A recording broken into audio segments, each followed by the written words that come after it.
luruskan. Dari penjelasan Pak Deputi tadi, apakah ada Pak kelompok sasaran tertentu yang mendapatkan afirmasi seleksi P3K tahun ini? Misalkan diperuntukkan hanya untuk tenaga honorer atau non-ASN yang hanya terdaftar di BKN, Pak?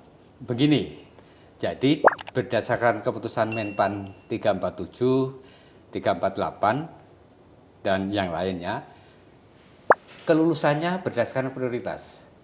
Untuk yang Kemenpan 347, prioritas pertama adalah X-THK2. Oke, X-THK2. Prioritas kedua adalah tenaga non-ASN yang ada di database BKN. Oke. Prioritas ketiga adalah tenaga non-ASN yang tidak ada di database BKN, tetapi masih aktif mengajar selama 2 tahun terakhir ini dan masih mengajar dan melamar di instansi tempat dia bukan mengajar, bekerja maksud saya. Dan melamar di instansi tempat dia bekerja. Gambarannya gini implementasinya. Kalau di instansi A ada 10 THK2 untuk satu jabatan. Kemudian formasinya tersedia 25 untuk jabatan itu, maka pasti yang bersangkutan THK2 tadi 10-10-nya pasti keangkat sepanjang yang bersangkutan mendaftar dan ikut tes, ikut seleksi. Karena kelulusannya ranking. Tadi 25 formasi ya. Iya. 10 sudah dipakai oleh X-THK2, sisa 15. 15 ada tenaga non-ASN yang masuk database BKN sejumlah 50 dari instansi itu untuk jabatan itu. Maka tenaga non-ASN yang ada database yang lulus ada 15 orang. Oke, sisanya karena 50 kurang 15 masih 35. Ya. Dia tidak lulus. Kemudian masih ada lagi tenaga non-ASN yang tidak ada di database BKN, yang bekerja di situ dan punya pengalaman 2 tahun. Benar. Sejumlah misalnya 20. Dia juga mendaftar, tapi pasti dia tidak lulus.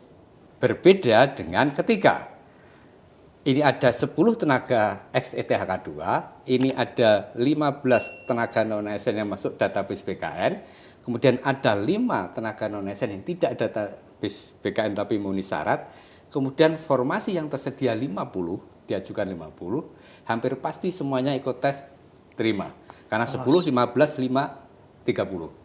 Formasi yang disediakan misalnya 30 misalnya, pasti keangkut semua.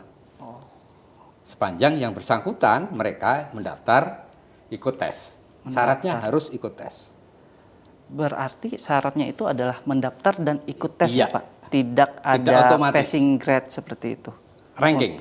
Dikategorikan untuk ranking honorer, untuk non-ASN, ASN, atau digabung rankingannya ini semua Pak? Jadi ini seringkali juga membuat bingung para pelamar. Benar. Oh saya nilai saya bagus kok, saya kalah dengan nilai yang di bawah saya. Benar, seperti itu Pak. Ya, itu yang sering kali pertanyaan masuk atau sanggahan masuk.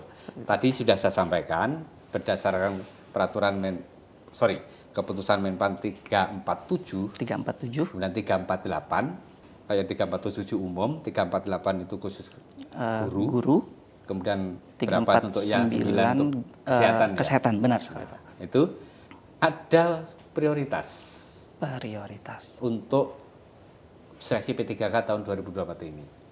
Sekali lagi, prioritas pertama secara umum saja adalah X-THK2. Prioritas kedua adalah tenaga non-ASN yang ada di database BKN. Non-ASN database BKN. Ya. Yang ketiga, tenaga non-ASN non-database BKN. Tenaga ASN non-database BKN. Prioritasnya ya Pak? Ya. Jadi, yang pertama adalah di ranking dulu THK2. Ini taruh di atas. Iya. Oke.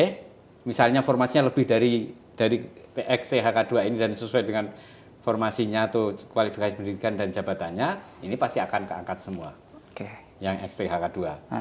Kemudian baru yang tenaga non-ASN yang database BKN di ranking. Kalau formasinya masih tersedia, mereka lah yang lolos sesuai dengan rankingnya, peringkatnya. Kalau masih ada sisa formasi, ada atau tidak pun tetap dilakukan, di ranking lah yang tenaga non-ASN non-database. Yang masih tersedia formasi, keangkatlah sesuai dengan peringkat terbaik. Sisanya tidak terangkat. Oh, berarti Pak Deputi seperti ini ya, kalau ibaratnya orang awam yang memandang perankingan itu, misal THK 2 mendapat nilai, misal nih Pak, mendapat nilai 50. Betul. Tapi pegawai non ASN yang database dapat nilai 100. Ya. Itu tetap THK 2 yang duluan yang diutamakan lulus. karena Iya. prioritas tadi ya Pak. Iya. Oh, seperti itu.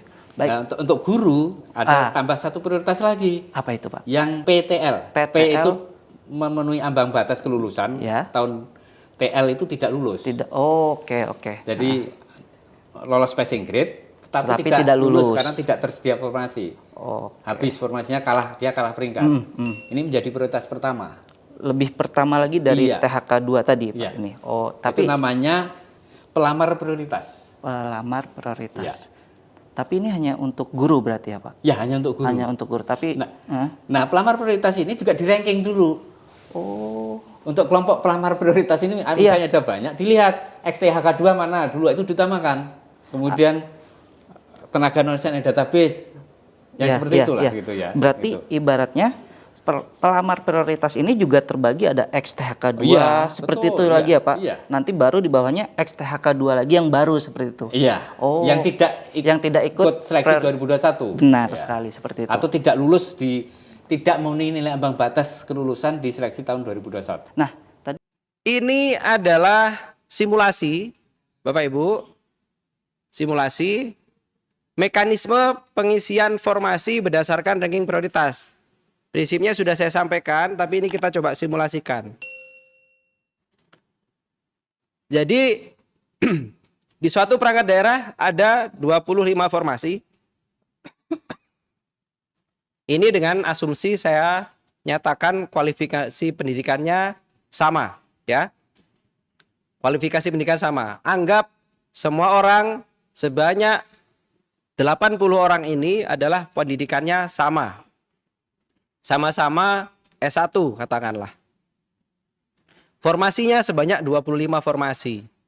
Dari 80 orang itu 10 orang THK 2, 50 orang database BKN, 20 orang tidak terdata database tapi sudah 2 tahun. Maka pengisian formasi ya setelah proses seleksi adalah seperti ini. 10 orang XTHK 2 mengisi formasi karena masuk prioritas pertama, kemudian sisanya diisi oleh 15 orang dari orang non ASN yang terdatabase di BKN.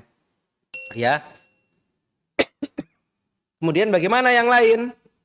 Dengan sejumlah 55 orang. 55 orang yang belum bisa mengisi formasi, maka mereka akan dipertimbangkan untuk mengisi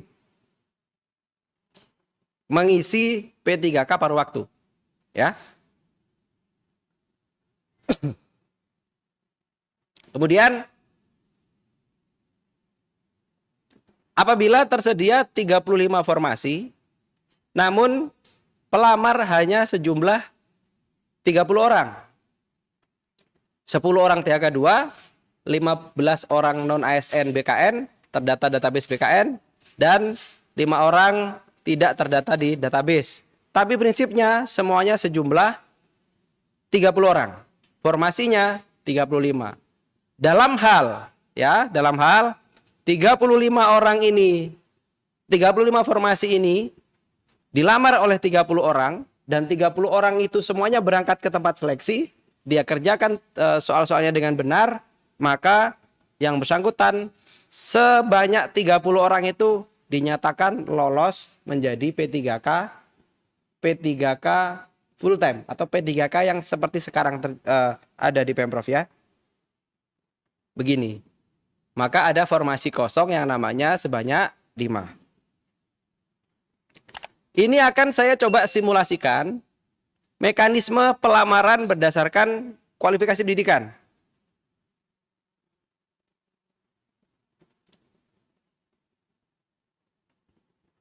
Mekanisme pelamaran formasi pada dinas X, begitu ya, berdasarkan pendidikan. Di suatu dinas ada formasi sebanyak 18. 10 formasinya adalah D3. 10 formasinya adalah D3. Kemudian 5 formasi untuk SMA sederajat. Kemudian ada 3 formasi untuk kualifikasi pendidikan SD sederajat. Jumlah pelamarnya, mohon maaf, jumlah pelamarnya adalah sebanyak 30 orang. Formasi 18, pelamar 30. 30 orang yang melamar ini dengan ketentuan 3 orang adalah S1, 18 orang D3,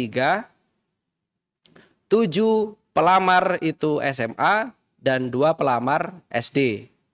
Tentu gitu ya, tentu orang diharapkan dan kami arahkan melamar sesuai dengan kualifikasi pendidikan yang dia miliki. Sehingga simulasinya akan seperti ini. Karena pelamar D3 itu sebanyak 18 orang, maka 18 orang semuanya melamar di formasi D3.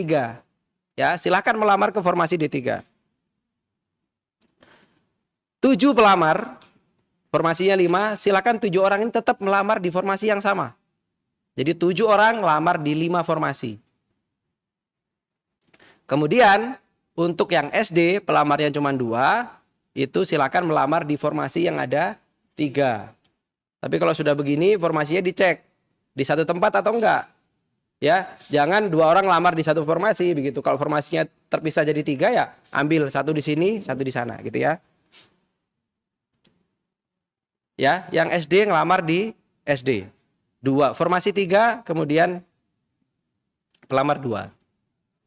Pertanyaannya sekarang, adakah orang yang belum melamar? Ada. Siapakah mereka? Itu adalah formasi yang S1. S1. Kenapa dia tidak bisa melamar? Karena menurut yang bersangkutan, ya, dan berdasarkan pengumuman tidak tersedia formasi di satu perangkat daerah. Padahal kata kuncinya adalah setiap non ASN wajib harus melamar di unit kerjanya masing-masing ya. Kalau instansi melamar di instansi kan melamar di Pemprov Jatim. Tapi kalau melamar di unit kerjanya melamar di dinasnya masing-masing. Sehingga kalau sudah begitu ya, yang S1 pun yang 3 orang ini tetap kami arahkan untuk melamar di instansinya masing-masing. Ya. Saya ulangi, 3 orang yang tadi tidak bisa melamar tetap kami arahkan untuk segera melamar di instansinya masing-masing. Di manakah? Ya, kembali lagi prinsip yang di sini.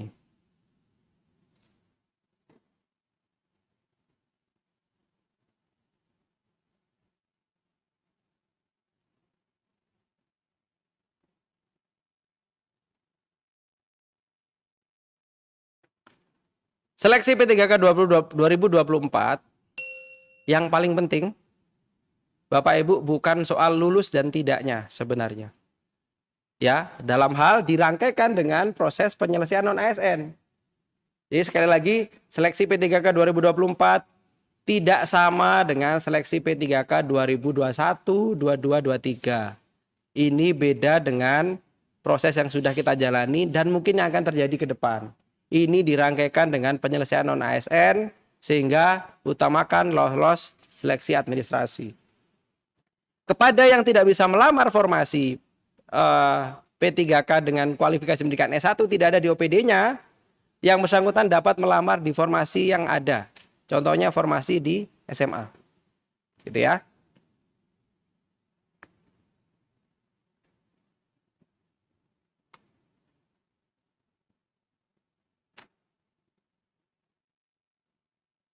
Berikutnya, bagaimana kalau formasi yang SD tadi ternyata kosong?